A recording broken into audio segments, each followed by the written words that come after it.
The cafe on Fifth Avenue smelled like burnt espresso and someone's failed dreams. Isla Monroe sat in the corner booth, the same one she'd claimed for 3 years, interpreting a heated custody battle through her laptop screen. Her hands moved in rapid, elegant ASL. Your daughter needs stability, while her mind wandered to the text message glowing unanswered on her phone. Hey, Isla, it's been a while. The family's getting together. You should come. Family. The word tasted like rust. She'd aged out of the foster system at 18 with nothing but a GED and hands that spoke languages her mouth never could. The Hendersons had been her fourth placement. They sent these messages twice a year, Christmas and her birthday, like guilt wrapped in punctuation marks. She never responded. What does family really mean to you? Drop your thoughts below. The custody case ended. The mother cried. The father disconnected. Isla closed her laptop and stared at her reflection in the black screen. 28, alone, fluent in 7 languages but still unsure how to ask for what she needed. Her phone buzzed. A reminder. Volkov Foundation Charity Gala, 7 p.m. Interpreter needed. She grabbed her coat. Across the city, in a mansion that looked like it had been carved from marble and violence, Kieran Volkov stood at his bedroom window and watched his father break a man's fingers. The study was 3 floors below, but Kieran could see everything through the glass. The way Alexei Volkov moved like a storm in a tailored suit. Tattoos crawling up his neck like dark poetry, ink-stained hands that built empires and buried enemies. The man screaming had stolen from the family. Mercy wasn't in the Volkov vocabulary. Kieran's hands trembled as he signed to himself. I hate this. I hate this. I hate this. No one was watching. No one ever watched. He turned from the window, his reflection catching in the mirror. 26, tall, dark-haired like his father, but with his mother's soft eyes, eyes that hadn't seen her in 18 years, eyes that stopped speaking the day she died. His phone lit up with a text from Alexei. Gala tonight. You'll attend. Wear the gray suit. Don't embarrass me. Kieran typed back. Okay. What he wanted to say required hands, not words. But his father had never learned to read them. The Metropolitan Museum's Grand Hall glittered like a dragon's hoard, champagne towers, silk gowns, and men in expensive suits discussing expensive crimes in expensive whispers. Isla arrived through the service entrance, clutching her interpreter credentials. The Volkov Foundation hosted this gala annually, a performance of legitimacy, charity as camouflage. She'd interpreted at 3 of them. She knew the script: smile, translate for the deaf donors, don't ask questions about the men with guns under their jackets. She found her station near the stage, hands ready. But her eyes found something else, a young man standing alone on the stone balcony beyond the French doors. He was signing, fluid, desperate movements cutting through the air like he was arguing with ghosts. Why am I even here? No one sees me. No one ever. He stopped mid-sign, as if realizing the futility of screaming into silence. Ila's heart cracked. She knew that loneliness had worn it like a second skin for 28 years. Inside the ballroom, a man moved through the crowd like an apex predator. Alexei Volkov, 6'3", tattooed from collarbone to wrist. She could see the ink curling around his throat, disappearing into his collar. Eyes like frozen lakes. People parted for him, feared him, needed him. He glanced toward the balcony once, saw his son, looked away, and Isla made a choice that would change everything. She walked through the French doors. The balcony air tasted like October, cold, sharp, laced with the distant hum of the city that never stopped devouring its own. Kieran didn't hear her approach. He never heard anything, but he felt the shift in the air, the warmth of another body, disrupting his solitude, and he turned, defensive, expecting pity or worse, performative kindness from one of his father's associates. Instead, he saw her hands move. You're not invisible to me. His breath caught, actual sign language, fluent, not the clumsy finger-spelling civilians attempted when they realized he was deaf, not the exaggerated gestures people used like he was a child, real ASL, beautiful, impossible. Isla watched his face transform, shock melting into something raw and desperate. She continued, her hands gentle. I saw you signing to yourself. You said no one sees you, but I see you. Kieran's hands shook as he lifted them. Who are you? Isla. I'm interpreting tonight. Who are you? He hesitated. His identity was a cage, but something in her eyes, brown, warm, unafraid, made him answer truthfully. Kieran, I'm no one important. Liar. She smiled, and it reached her eyes. Everyone's important, especially people who sign poetry to themselves on balconies. You saw that? Every word. His laugh was silent, but she saw it in the way his shoulders shook, the way his face finally relaxed. When was the last time someone had truly seen him? Not the Mafia prince, not Alexei Volkov's broken son, but him. Kieran, just Kieran. What were you signing about? She asked. He looked back through the French doors at the glittering performance inside. His father held court near the bar, a king in his kingdom of beautiful violence. I was asking why I exist in a world where no one speaks my language. Isla's throat tightened. I know that feeling. Do you? I grew up in foster care, 9 homes in 12 years. I learned early that silence was safer than speaking. Until I discovered sign language, it saved me, made me feel visible. Kieran stepped closer. The city lights caught in his dark eyes, vulnerable, hungry for connection. Say something else, please, anything. She thought for a moment, then signed. Your father's tattoos, they're armor, aren't they? But you don't wear armor. You wear your heart like it's not dangerous. That's braver than any ink. He stared at her like she just handed him oxygen after years underwater. How do you see that? How do you see me when everyone else? Because I was you. She signed, her hands fierce now. The invisible one, the one people talked past not to. I see you because I know what it's like to be a ghost in your own life. Have you ever felt invisible in a crowded room? Tell us your story below. The moment stretched between them, fragile, electric, trembling with possibility. Then a shadow fell across the balcony. Kieran! Alexei Volkov's voice was glacier deep, sharp as a knife's edge. He stood in the doorway, tattooed hands tucked into his pockets, eyes fixed on Isla with the kind of attention that made people disappear. Kieran's hands dropped. His whole body changed, shoulders curving inward, defensive. Isla turned, forced herself to meet Alexei's gaze. Up close, he was terrifying, not because of his size or his reputation, but because of the emptiness in his eyes. This was a man who'd buried his humanity so deep, even he couldn't find it anymore. And you are. Alexei's accent curled around the words, Russian roots, American polish.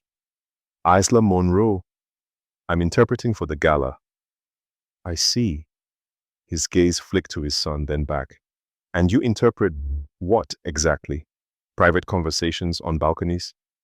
I interpret for people who deserve to be heard. The air went electric, dangerous. Alexei's jaw tightened. A muscle jumped beneath the tattoo that crawled up his neck. Some kind of serpent coiled and ready to strike. My son doesn't need charity. I'm not offering charity, I'm offering conversation. With a stranger, unvetted, uncleared. He stepped closer, and Isla smelled expensive cologne and gunpowder. You have no idea who we are. I know exactly who you are, Mr. Volkov. Her voice stayed steady, even as her heart hammered. Everyone in New York knows. But your son isn't you. He's just a man who wanted someone to talk to. Kieran's hands moved suddenly, desperately. Father, please. She didn't. Alexei cut him off with a look. Then to Isla. The gala needs you inside. You're needed at the auction. It wasn't a request. Isla glanced at Kieran. His face was a mask of resignation, the look of someone who'd lost before the fight even started. She signed quickly. This isn't over. Kieran's eyes widened. Then she walked past Alexei Volkov, her heart pounding like a war drum, and disappeared into the ballroom. Behind her, she heard nothing. But if she turned around, she would have seen Kieran sign to his father. Why can't I have one thing, just one thing that's mine? And she would have seen Alexei Volkov look at his son with something that might have been regret, if he still remembered how to feel it. Isla's apartment was a studio in Bushwick, small, tidy, filled with books in 7 languages and a window that overlooked a bodega that never closed. She sat on her bed at 2 a.m., laptop glowing, searching Alexei Volkov, Kieran Volkov, Volkov crime family. The results were a rabbit hole of darkness.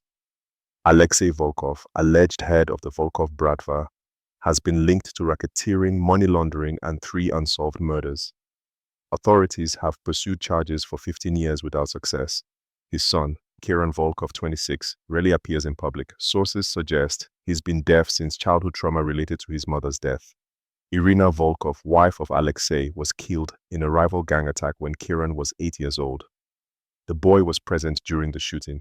He hasn't spoken since. Isla closed the laptop, nauseous. What was she doing? She'd interpreted for wealthy people before, even criminal ones. It came with the territory, but this was different. She'd felt something on that balcony, something real and dangerous and impossibly foolish. Her phone buzzed. Unknown number. This is your only warning. Stay away from the Volkovs. People who get close to them end up disappeared. Consider this mercy. Her hands shook. She deleted the message, blocked the number. Then she pulled up Kieran's face in her memory, those desperate, hungry eyes, that silent laugh, the way he'd looked at her like she was sunlight breaking through years of darkness. No, she thought. I can't. I won't. But she didn't sleep that night. Across the city, Kieran destroyed his art studio. Canvas after canvas hit the floor. Paintings of empty rooms, faceless crowds, hands reaching into voids. 18 years of isolation compressed into acrylic and rage. He'd been so close to something real, and his father had done what he always did, crushed it before it could bloom. Alexei appeared in the doorway, still wearing his suit from the gala, tattoos dark against his white collar. He surveyed the destruction with flat eyes. Then he picked up his phone and typed, "She was kind to you." Kieran's hands flew. "She was human to me. There's a difference. Kindness is a weapon in our world. You know this. Your world, not mine." Alexei's jaw tightened. He typed slowly. "Your mother thought like that, believed in goodness. Look where it got her." Kieran's hands went still. That was the line his father never crossed, using Irina's death as a lesson. But tonight, he'd crossed it. "You think pushing everyone away keeps me safe?" Kieran signed, his movements sharp, angry. "I'm not safe. I'm buried alive. There's a difference." Alexei stared at his son, really looked at him, maybe for the first time in years. He saw Irina's face in Kieran's features, her softness, her hope. It terrified him. "She'll use you," Alexei said aloud, knowing Kieran could read his lips. "Everyone wants something from us. Maybe she just wanted to talk to me. Did you ever consider that?" "No one just does anything with our family." Kieran turned away, his hands falling limp. "Then I'll die alone. Is that what you want? Your legacy? A son who never lived?" Alexei had no answer. He left the studio, closing the door behind him, and stood in the hallway of his mansion, this tomb of marble and memories, and felt something he hadn't allowed himself to feel in 18 years. Fear. Not of enemies or bullets or federal indictments. Fear that he'd already lost his son, that Kieran was right, that in protecting him from the world, Alexei had buried him alive. He pulled out his phone and made a call. Find everything on Isla Monroe. Background, finances, connections. I want to know who she is. Because if she was a threat, he'd eliminate her. And if she wasn't, he didn't know what he'd do. 3 days passed. Isla threw herself into work, custody cases, medical appointments, corporate meetings, anything to stop thinking about dark eyes and desperate hands, signing "No one sees me." But on the fourth day, her phone rang. Unknown number. She almost didn't answer. "Hello?" Silence. Then a text came through from the same number. "It's Kieran. Can we meet, please?" Her heart stopped. "How did you get my number?" "My father has resources. I'm sorry. I know it's invasive. But I can't stop thinking about you, about what you said on the balcony. Please. One conversation. I'll never contact you again if you don't want me to." Isla stared at the message. Every rational cell in her body screamed to block the number, to run. But she remembered his face, his loneliness, the mirror of her own. She typed, "Where?" They met at Mount Sinai Hospital. Isla was there, interpreting for a deaf patient in the ER. Kieran was there visiting one of his father's injured men, a guard who'd taken a bullet during a warehouse dispute. She saw him first, sitting in the waiting room, hands folded in his lap, eyes distant. He wore a simple black sweater and jeans, no designer labels, no armor, just a man drowning in fluorescent light. She approached slowly, signed Kieran. His head snapped up, relief flooded his face. "You came. I'm working. This is a coincidence." "Is it?" He stood, and she realized he was tall, 6'1", lean, with hands that looked like they'd never thrown a punch. Or maybe the universe is telling us something. The universe doesn't care about us. Then why are you here? Before she could answer, alarms blared. Red lights flashed. A voice crackled over the PA.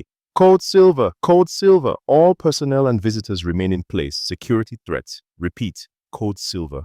Lockdown. Hospital security locked the waiting room doors. 20 people trapped. Nurses, patients, visitors. Panic rippled through the crowd. Kieran's phone buzzed. He read the message, his face going pale. Isla signed. What is it? Rival family. They're here for my father's guard. They're going to finish what they started. Here, in a hospital? They don't care where. Fear spiked through her. This was his world. Violence that didn't stop for rules or sanctity or innocent bystanders. Kieran pulled her toward the corner, away from the doors. His hands moved fast. Stay with me. Don't draw attention. They don't know who you are. You'll be safe. What about you? I'm always a target. His smile was bitter. Comes with the last name. They huddled in the corner. Minutes crawled. Outside the locked doors, they heard shouting, running footsteps, the metallic click of guns being drawn. Isla's hands trembled. Kieran took them gently, steadying her. Breathe, he signed. You're safe. I won't let anything happen to you. You don't even know me. I know you saw me when no one else did. That's enough. She stared at their joined hands, hers small and cold, his large and warm. This was insane. She should be terrified. She should be running, but instead she felt held. Tell me something true, she signed.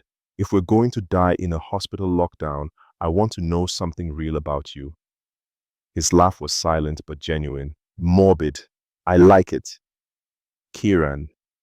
He sobered, thought for a long moment. Then, I've been deaf for 18 years, but it's not the deafness that made me invisible. It's that my father never learned to see me.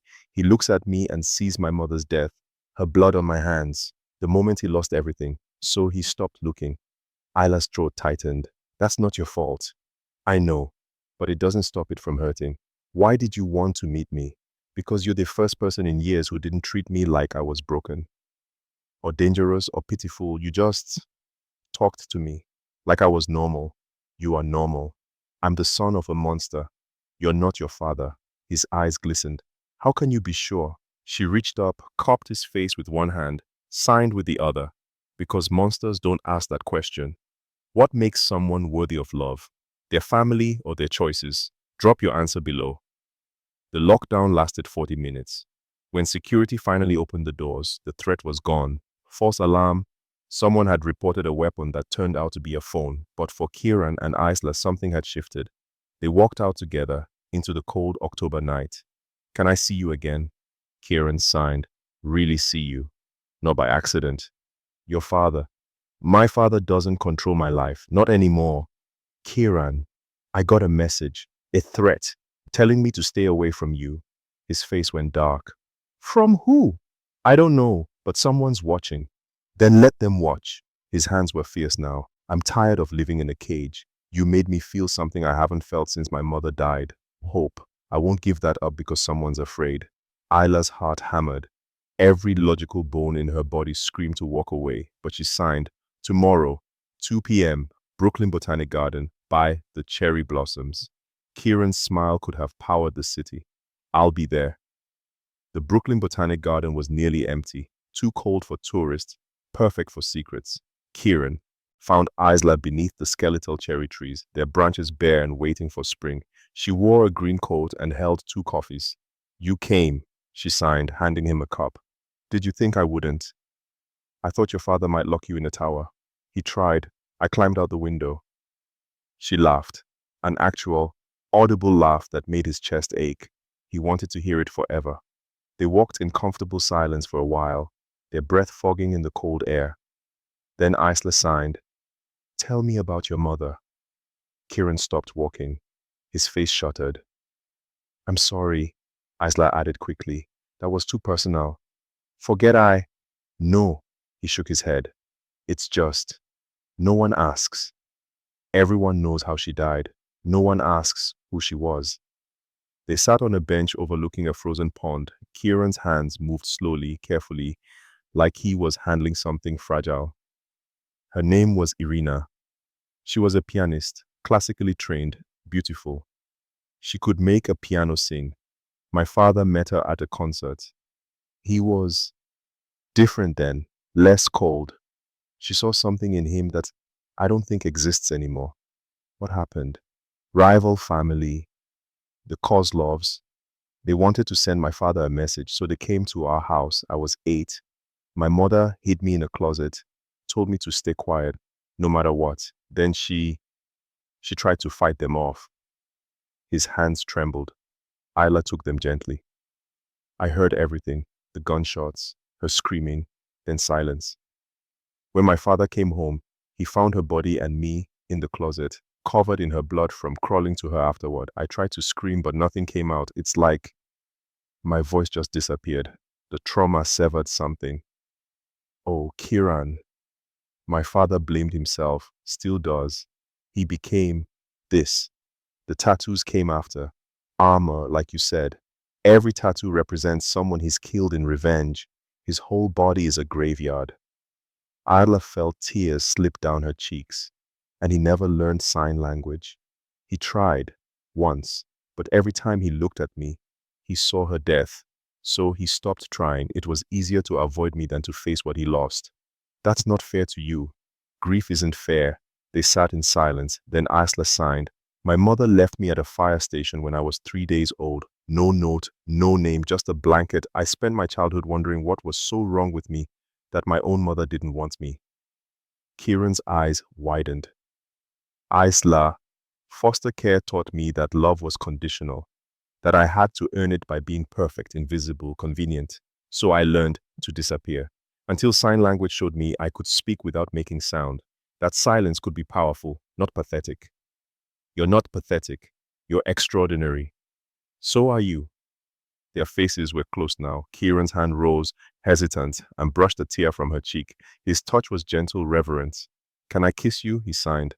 Isla's breath caught. Yes.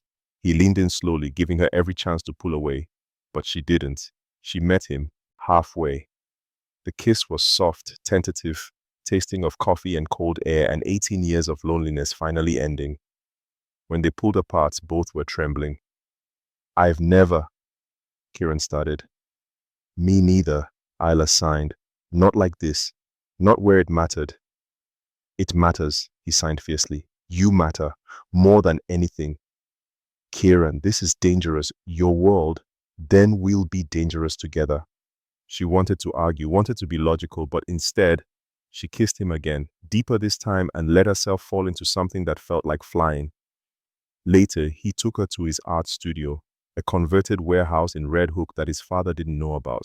The space was vast, filled with canvases. But unlike his destroyed paintings at home, these were different, vibrant, alive.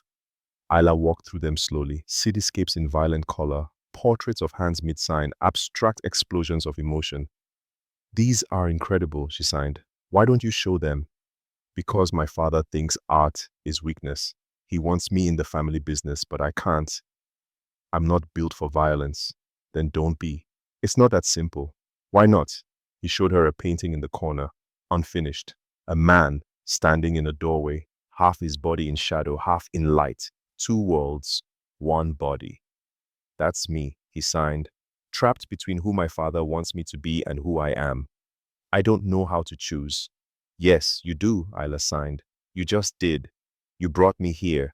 You're showing me your truth. That's a choice. Kieran pulled her close, buried his face in her hair. She felt his chest heave, silent sobs shaking his frame. She held him. Let him break. Let him be vulnerable. And in that warehouse full of color and pain, Kieran Volkov realized something terrifying. He was in love with her. 3 weeks passed like a dream. Secret meetings became routine. Coffee at dawn before Alexei's men woke. Walks through Brooklyn neighborhoods where no one knew their names. Stolen hours in Kieran's studio where Isla posed for paintings, and he taught her to see the world in color instead of survival. She taught him that his voice mattered, even in silence. He taught her that being needed wasn't the same as being trapped. They built a language between them, not just ASL, but something deeper, a fluency of touch and glances and understanding. One night, on the rooftop of Kieran's studio, they laid beneath the stars on a blanket. The city glittered around them, oblivious to the revolution happening in their hearts. Read me something, Kieran signed. Isla pulled out her phone, scrolled to a poem she'd been carrying for days. She signed it slowly. We were made to be different kinds of lonely. You in your silence, me in my noise. But here, beneath this sky, we make a new language. One where broken things fit together, where wounds recognize each other, where love is the bravest rebellion. Kieran's eyes shone. Did you write that? For you. He kissed her like she was oxygen, like she was the only thing keeping him alive. When they pulled apart, he signed, I love you. I know it's too soon. I know it's insane, but I love you, Isla Monroe. You walked onto that balcony and saved my life. Isla's hands trembled as she signed back, I love you too. God help me, I do. They made love that night, slow and tender and desperate. Two people learning each other's bodies like new alphabets. Every touch was a conversation. Every kiss was a promise. Afterward, wrapped in blankets and each other, Kieran traced the freckles on her shoulder and signed, Run away with me. What? Leave New York. Start over. Somewhere my father can't reach. Somewhere we can just be. Kieran, I mean it. I have money he doesn't know about. We could disappear, open a gallery, you could interpret, I could paint, we could build a life that's ours. Isla wanted to say yes, God, she wanted to, but she signed, Your father would find us. Then we keep running. That's not a life, that's existing in fear. And this is better, hiding in shadows, pretending we don't exist. She cupped his face. We'll find a way, but not by running, by standing, together. He pulled her close, and they fell asleep tangled in each other, dreaming of impossible futures. But across the city, in a mansion that smelled like blood and expensive cologne, Alexei Volkov sat in his study and watched surveillance footage on his laptop. Footage of his son kissing Isla Monroe, footage of them entering the studio, footage of Kieran, his isolated, broken son, laughing, happy, alive. Alexei's tattooed hands clenched into fists, and he made a phone call that would destroy everything. Isla woke to her phone exploding with messages. Her boss, emergency, where are you? We have a situation. Her friend, are you okay? The news is saying, unknown number. You should have listened. She sat up, heart pounding. Kieran was still asleep beside her, peaceful, unaware. She opened her news app and the world went black. Breaking. FB raids, Volkov properties. Alexei Volkov, arrested on federal charges. Son's alleged involvement under investigation. Her hands shook so badly she dropped the phone. Kieran woke to the sound, saw her face, grabbed the phone. His whole body went rigid. No, no, no, no. His hands flew. This isn't real. This can't be. His phone rang. Text from his father. They took me. Feds. Someone leaked information. Find out who. Fix this. Kieran's face went white. He looked at Isla. Did I what? The timing. You show up, you get close to me, and suddenly my father's arrested? You think I'm FBI? I don't know what to think. Isla's heart shattered. I love you, you know that. Do I? Because 3 weeks ago you were a stranger, and now my father's in federal custody, and you're the only new variable. Kieran, please, get out. What? His hands were shaking, vicious. Get out. I can't look at you right now. I need to think. I didn't betray. You? Then who did? Who else knew about my father's operations? Who else had access? I don't know, but it wasn't me. Get out! She flinched. He'd never signed with that much rage before. Isla dressed quickly, tears streaming down her face. At the door, she turned back. Signed, I love you. That's real, even if you don't believe me. Kieran looked away. She left. Alexei Volkov sat in federal holding, hands cuffed, tattooed serpents visible beneath his prison jumpsuit. The FBI agent across from him smiled. Your son's girlfriend, Isla Monroe. Interesting timing, wouldn't you say? She's not involved. You sure? Because our informant says otherwise. Your informant is lying. Why would we lie? Alexei leaned forward. Because you want me to turn on my own organization. You think if I believe my son's lover betrayed me, I'll cooperate. But I know my son. He doesn't love easily. If he loves her, she's innocent. Even if it costs you your freedom. Especially then. The agent's smile faded. You're protecting her? I'm protecting my son. From you, from me, from this life. Alexei's eyes were ice. You want a deal? Here it is. I'll give you everything. Names, operations, accounts. In exchange, my son walks away clean. He gets his art studio, his girl, his normal life. And I rot in here knowing I finally did one good thing. The agent stared. You'd give up your empire for him? I took everything from him when his mother died. It's time I gave something back. Kieran sat in the studio surrounded by paintings and fell apart. He'd destroyed the one thing that made him feel human. Isla's face haunted him, the betrayal in her eyes when he'd accused her. His phone buzzed. Message from Alexei's lawyer. Your father caught a deal. He's pleading guilty to keep you out of it. He says to tell you, be happy, be free, love her. I took your voice. Don't let me take your heart too. Kieran's world tilted. His father, the man who'd ignored him for 18 years, was sacrificing everything to give him a chance, and Kieran had destroyed the woman he loved because of fear. He grabbed his coat and ran. Isla's apartment was dark when Kieran arrived. He pounded on the door. Nothing. He pulled out his phone, texted, I'm sorry. I'm so sorry. Please, let me explain. No response. He slid down the door, sat in the hallway, and waited. Hours passed. Neighbors stared. He didn't move. Finally, at 3 a.m., the door opened. Isla stood there, eyes red and swollen, face gaunt. What do you want? To tell you I'm an idiot. To tell you I love you. To tell you I'm sorry for being a coward. You accused me of betraying you. I know. You threw away what we had because you were scared.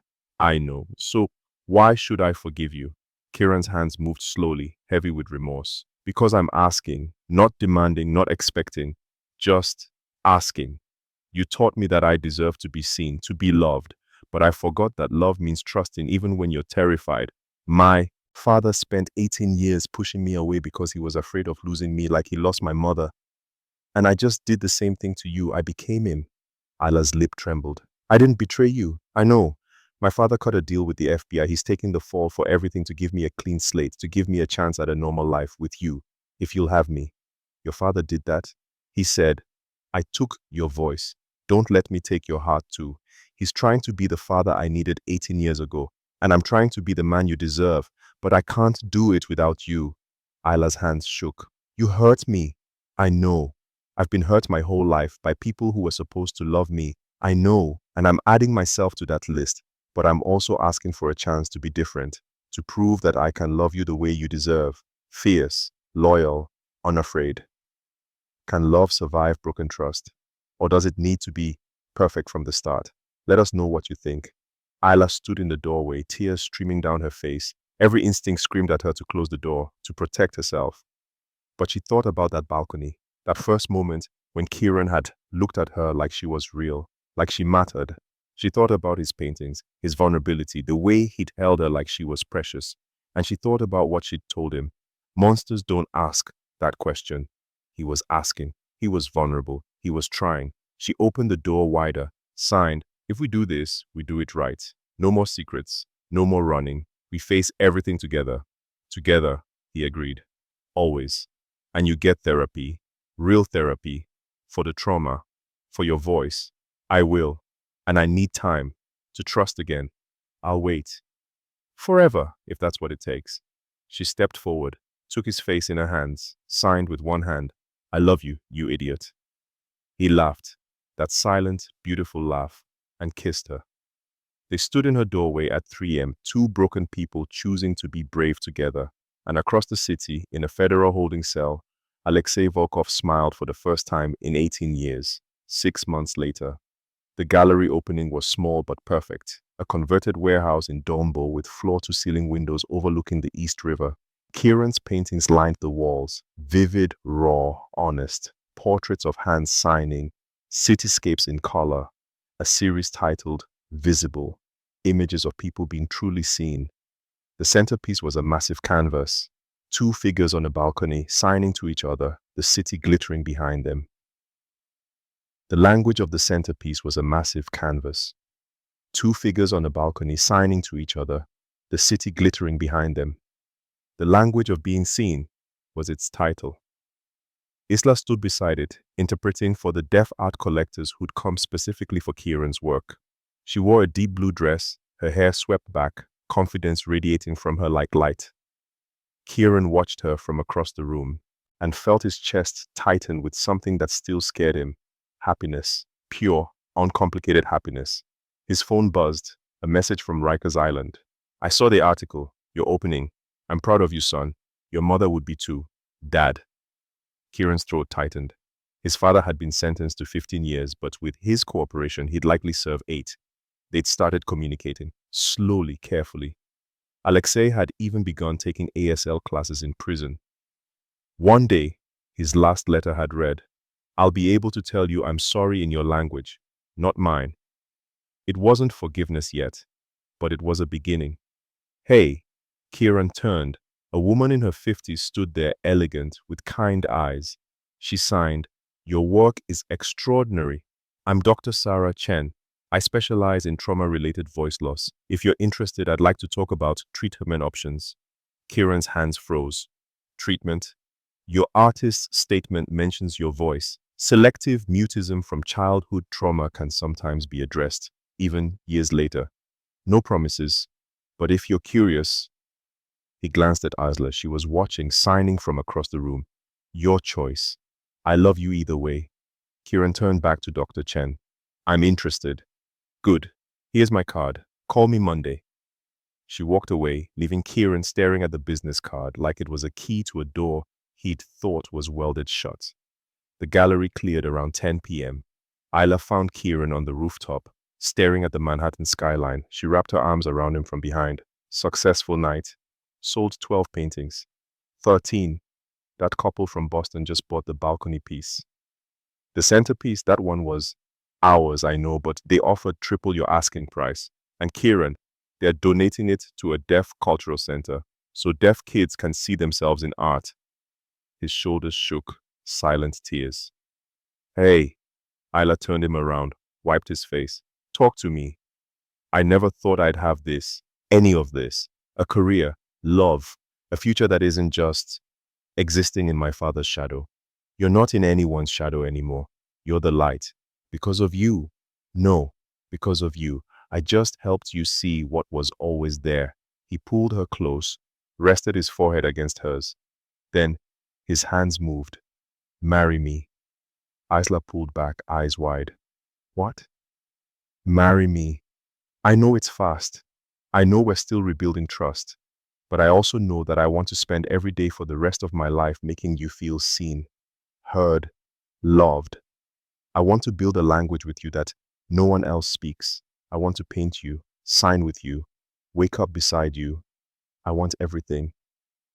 Isla's hands trembled. "Kieran, you don't have to answer now, but I needed you to know you're not just someone I love. You're my home, the first home I've had since my mother died." Tears streamed down Isla's face. She signed slowly. "You're insane. I know. We've only been together 6 months. I know. Your father's in prison. We're still figuring out our lives. I know. And yes," his hand stopped mid-sign. "What? Yes, I'll marry you because you're right. You're my home too. The first person who ever made me feel like I belonged somewhere. Not because I earned it, but because I existed." Kieran's laugh was silent but radiant. He lifted her, spun her around, kissed her like they were the only two people in the world. When he set her down, he reached into his pocket and pulled out a ring, simple, silver, with a small diamond. "I've been carrying this for 2 months, waiting for courage." "Where did you get the courage tonight?" "From you. You taught me that being vulnerable isn't weakness. It's the bravest thing we can do." He slipped the ring on her finger. It fit perfectly. Isla signed. "I have one condition. Anything. We get married at the Brooklyn Botanic Garden under the cherry blossoms, where we first chose each other. Deal." They kissed as the city lights flickered around them. Two people who'd been invisible finding each other in the noise. 3 months later, the Brooklyn Botanic Garden was in full bloom, cherry blossoms exploding in pink and white, petals drifting through the air like snow. 50 people gathered on the lawn, Isla's former foster siblings, the ones who'd finally shown up when it mattered. Kieran's art community, deaf friends, hearing friends, a mixture of languages and love. And in the front row, via video call on a tablet held by the officiant, Alexei Volkov, watched from prison. His face was different, softer, older, tattoos fading into lines of regret. But his eyes were clear as he watched his son stand at the altar in a grey suit, hands trembling with joy. Isla walked down the aisle alone, no father to give her away, because she'd never needed one. She was giving herself. She wore a simple white dress, hair loose, wildflowers in her hands. When she reached Kieran, they both signed simultaneously, "I see you." The officiant, fluent in ASL, signed and spoke. Kieran and Isla have written their own vows. Kieran, you're first. Kieran's hands moved, and the officiant interpreted aloud. Isla, you walked onto a balcony and saw a ghost, but you didn't treat me like I was dead. You treated me like I was dormant, waiting. And you were right. I was waiting for you. For someone brave enough to speak my language, for someone who understood that silence doesn't mean empty. You taught me that I was never broken, just unfinished. And every day with you, I become more whole. I promise to see you, always. Even when you're invisible to yourself, especially then. There wasn't a dry eye in the garden. Even Alexei on the screen wiped his face. Isla's hands moved next. Kieran, I spent 28 years being the girl no one kept, the one who was always too much or not enough, until you didn't try to change me, you didn't try to fix me, you just loved me, exactly as I am. You taught me that home isn't a place, it's a person, and you're mine. I promise to be your safe space, your loudest cheerleader, your partner in building a life that's ours, and I promise to never stop signing "I love you," even when we're old and our hands shake. Kieran was openly crying now, silent sobs shaking his shoulders. Isla wiped his tears, laughing and crying herself. The officiant signed and spoke. By the power vested in me and witnessed by this community of love, I pronounce you married. You may kiss. They did, deeply, tenderly, a kiss that tasted like cherry blossoms and second chances. The crowd erupted in applause, hands waving, in the deaf community's version of clapping, voices shouting in joy. And on the tablet, Alexei signed slowly, carefully, the words he'd been practicing for months. "I'm proud of you, son. Be happy." Kieran saw it, signed back. "I am, finally."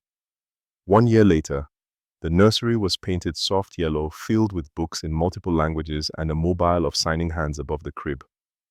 Esla, 8 months pregnant, waddled to the window where Kieran was painting a new piece for their growing collection. "What are you working on?" she signed. He turned the canvas. It showed 3 figures, a man, a woman, and a small child between them, all signing under cherry blossoms. "Our future," he signed. "It's beautiful. It's real." He set down his brush, placed his hands on her belly. "I want to teach them sign language first, before English, so they know that silence can be powerful." "And loud," Isla added, laughing. "This baby kicks like they're trying to break out. Impatient, like their mother. Artistic, like their father." Kieran's phone buzzed. A message from Dr. Chen. "Kieran, your progress is remarkable. We should discuss the next phase. I think you're ready." He'd been in voice therapy for 9 months. Slowly, carefully, his vocal cords were waking up. He could whisper now, rough, unpracticed, but real. Asla saw his face. "You okay?" "Dr. Chen thinks I'm ready to try speaking in full sentences." "Are you?" He thought for a long moment, then signed. "I don't know if I want to. My voice isn't who I am anymore. Sign language is my voice. This is how I speak."